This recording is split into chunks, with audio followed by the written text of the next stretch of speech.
mabhazi ari kumafiyo checheche primary motsida hai gaza primary ari kuuya panapa manje atichamuvi.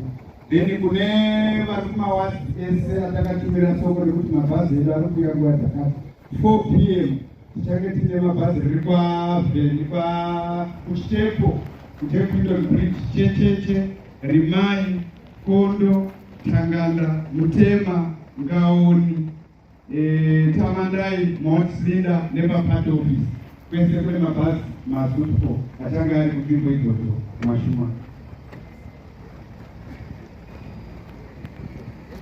Then pamusoro iyi taikumbira kuti bhodhi zvairi kupinzwa mukati isusu vanosara taida kuita kiu yedu tichienda kusvika kugedhi uku, vamwe kana kupfuura, vamwe vakamira seru, vamwe vakamira seru, kutopa mukana kuti mota dzifambe teibhadzisa gamba redu sechipiki.